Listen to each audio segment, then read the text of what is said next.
সাফা, ভারতীয় দূতাবাস এলাকায় নিরাপত্তা ব্যবস্থা আপনি কেমন দেখছেন? সার্বিক পরিস্থিতি সেখানে কি রয়েছে, কি ঘটছে মূলত সেখানে, সেটি জানতে চাই আপনার মাধ্যমে।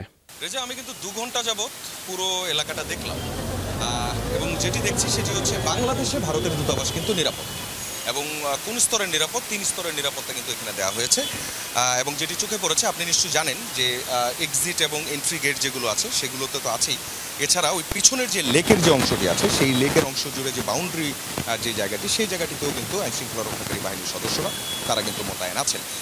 আমরা দেখতে পাচ্ছি যৌথ বাহিনী অর্থাৎ সেনাবাহিনীর সদস্যরা যেমনি আছেন, পুলিশ সদস্যরা আছেন, এপিবিএনের সদস্যরা আছেন এবং কোস্টগার্ডের সদস্যদেরকে দেখা গেছে তারা এই নিরাপত্তার জন্য এই যে গুদারাঘাটের যাওয়ার যে রাস্তাটি অর্থাৎ ভারতীয় দূতাবাসে ঢুকার যে পথটি, এই পথটিতে কিন্তু যান চলাচল একেবারেই বন্ধ করে দিয়েছেন। শুধুমাত্র এলাকার বাসিন্দারা যারা, তারাই কিন্তু পরিচয় দিয়ে তারা সেই পর্যন্ত যেতে পারছেন।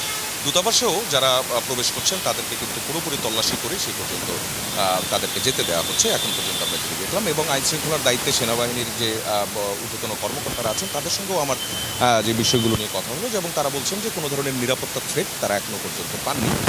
তবে যেই প্রতিবাদ কর্মসূচিটির ডাক দিয়েছে বাংলাদেশ সিভিল সোসাইটি নামে একটি সংগঠন, সেই সিভিল সোসাইটি নামক যে সংগঠনটি, তাদের কাউকে কিন্তু যদিও দুপুর 2টার সময় দেওয়া হয়েছিল, কিন্তু আশপাশে অথবা পুরো এলাকা জুড়ে কিন্তু তাদের কোনো অস্তিত্ব দেখা যাচ্ছে না, অথবা তাদের কোনো প্রস্তুতি অথবা এমন কোনো কিছুই কিন্তু চোখে পড়ছে না এখনও পর্যন্ত। আর তাছাড়া এই সংগঠনে কারা আছেন আমরা কিন্তু এখনও পর্যন্ত তাদের কোনো পরিচয় সেভাবে জানতে পারিনি।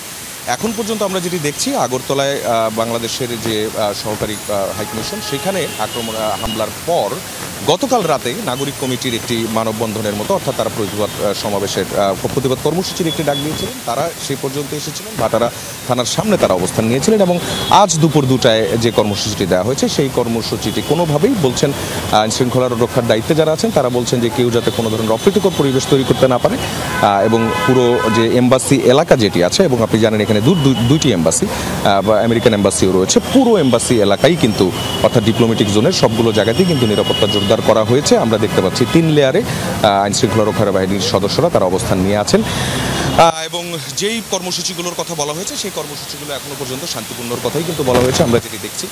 এবং যারাই কর্মসূচির ডাক দিচ্ছেন তাদের যে উদ্দেশ্য, তারা বলছেন যে তারা ভারতকে একটি মেসেজ দিতে চান যাতে অপপ্রচার তারা না চালায়, বাংলাদেশের মানুষজন এবং বাংলাদেশের সংখ্যালঘু এবং সনাতনীরা তারা নিরাপদে আছেন এই মেসেজটাই তাদেরকে দিতে চান এবং একটি চাপ তৈরি করতে চান এমনটাও বলা হয়েছে। তবে সবাই কিন্তু শান্তিপূর্ণভাবে কর্মসূচি পালনের কথা বলেছেন। আজকের যে ঘোষিত কর্মসূচি সেটি এখনো পর্যন্ত চোখে পড়ছে না, যেটা আপনাকে বলছিলাম রেজা। সেই খবরের বিস্তারিত আপনার মাধ্যমে জানছিলাম। ধন্যবাদ সাফা আমাদের সাথে যুক্ত হওয়ার জন্য।